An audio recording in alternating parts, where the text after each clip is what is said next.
Most of you don't know, but technology is really his baby. Thank you. Thank you very much. You know, a very pleasant good morning to everyone. You know,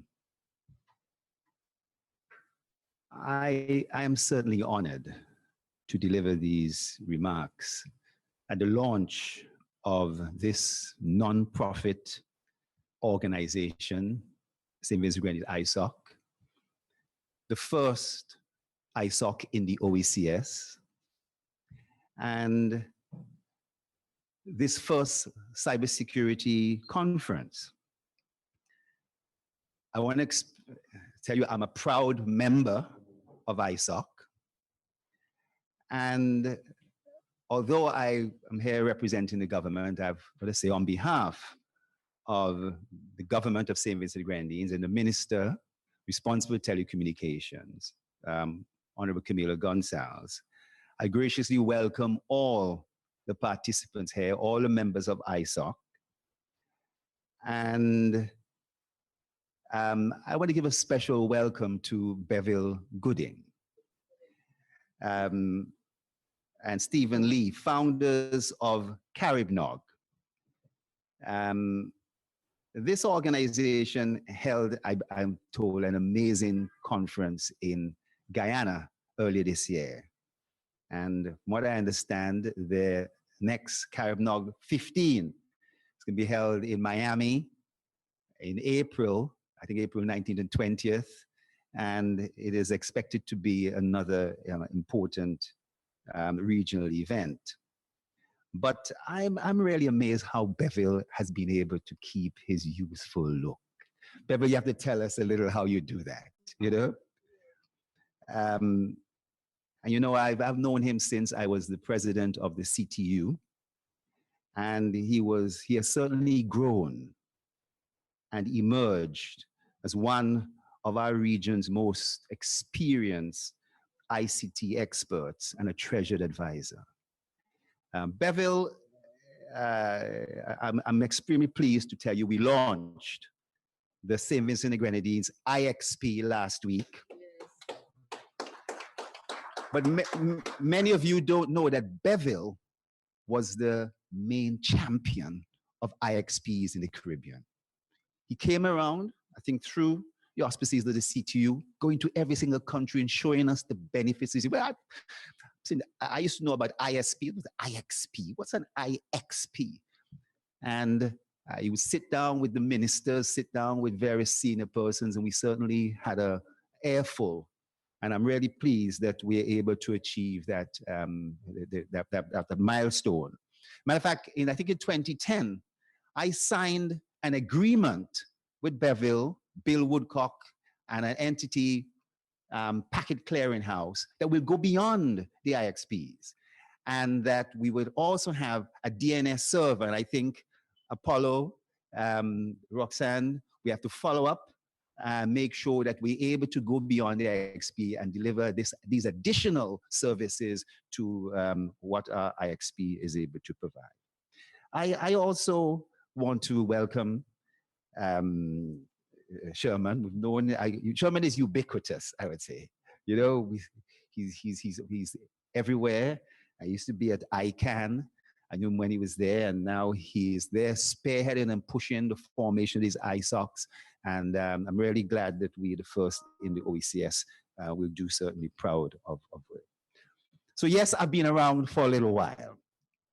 And I remember back in the days when I only had entities like Apollo Knights and Donity Freitas as to rely on for policy advice. We've come a long way.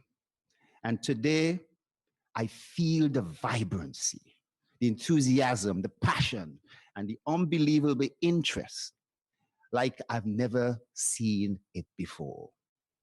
There's now a diverse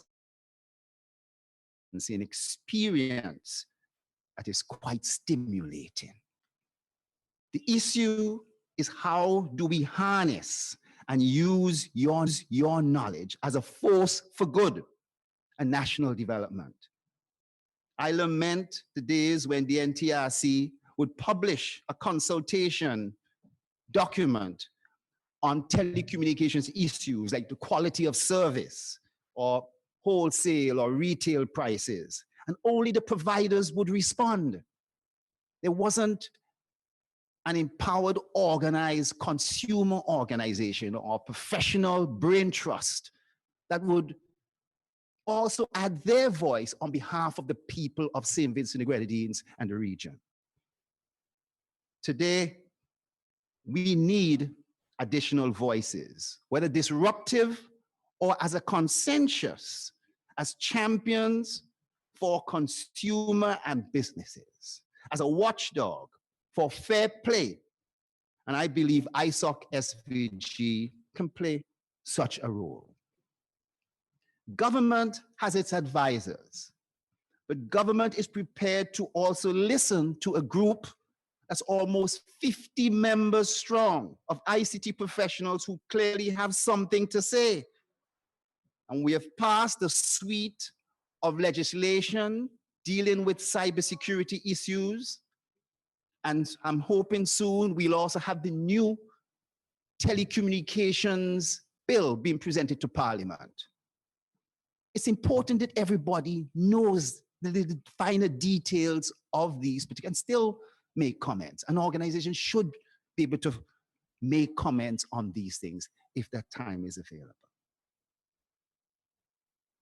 I believe that there are three overarching issues which have emerged and require some immediate attention, discussion, and action. The quality or the poor quality of our internet service and its impact on modern business and telecommunications. Secondly, net neutrality, which has come to the fore. And cybersecurity, which is the main focus of our discussion today.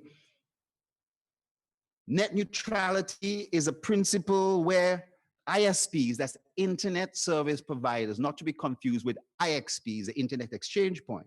These internet service providers must treat all data on the internet the same way and not discriminate or favor essentially by user, content, website, platform, application, the type of attached equipment or method of communication. Without NN, without net neutrality, ISPs can block and slow down or charge extra money for specific sites or online content. Some companies have restricted, like in the United States, customers' access to Vonage. AT&T limited access to FaceTime to only those who purchase a special data package with them. And Verizon throttled Netflix so that you wouldn't see or get good quality of the video. I believe they were fine. I have represented St. Vincent Grenadines at CANTO, the Caribbean Association of Network Organizations, for the last probably 14 years. I wasn't there last year, this year, 2017. And that 2016 was my last year.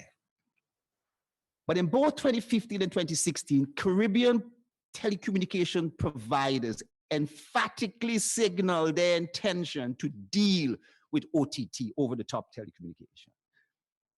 Any abandoning of net neutrality, as in the USA, now sets in motion the restriction to access of several of the apps that we use today. I called Lectel a couple of days ago to confirm the policy of unwavering support for net neutrality, such that we will not lose our access to WhatsApp and so forth and things like that. Several countries, Chile, India, Holland, Slovenia, even Russia, Singapore, they've all enacted some legislation to protect that net neutrality. But I think with this most recent move by the United States, which was a big supporter of under President Obama, it's unclear what is going to take place. When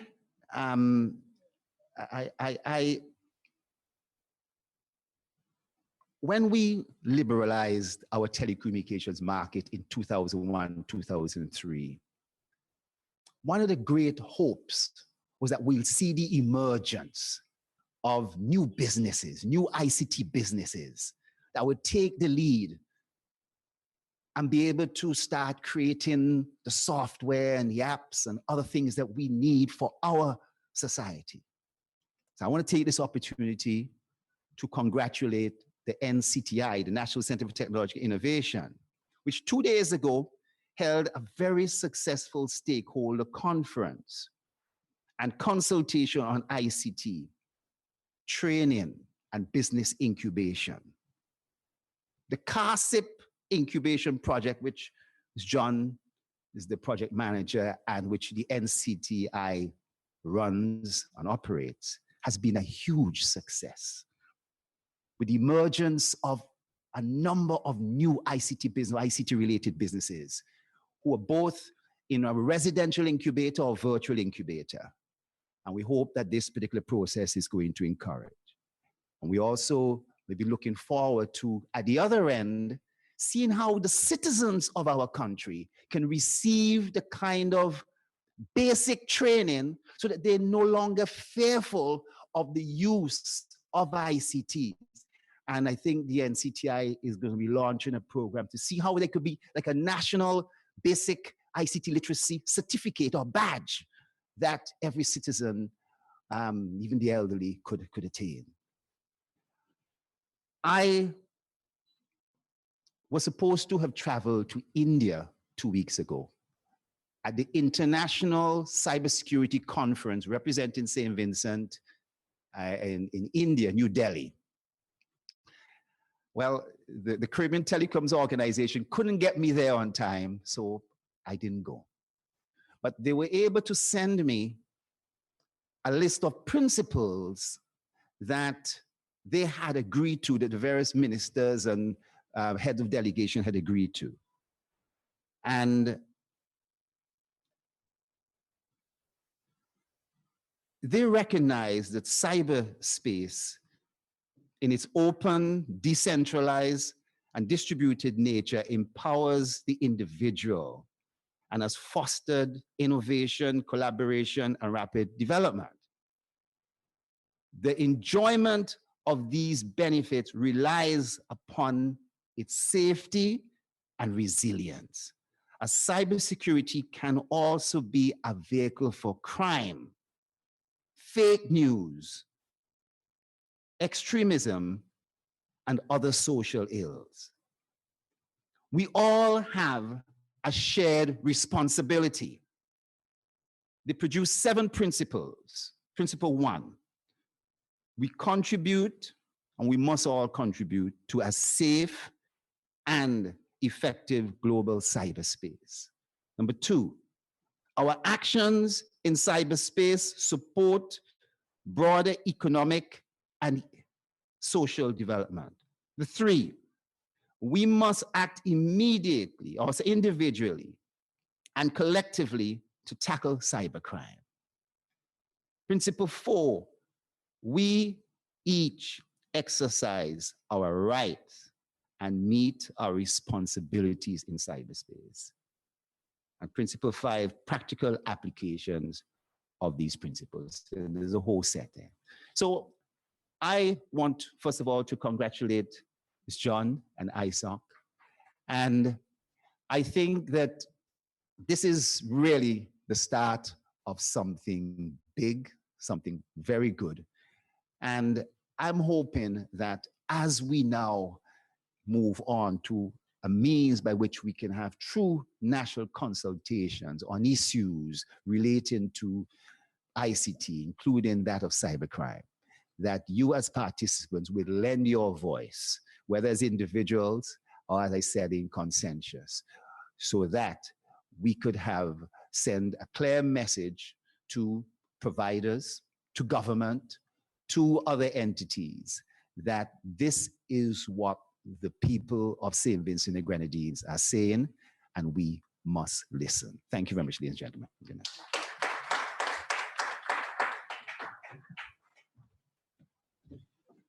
We want to thank Dr. Thompson for his remarks. At this time, allow me just to deal with a few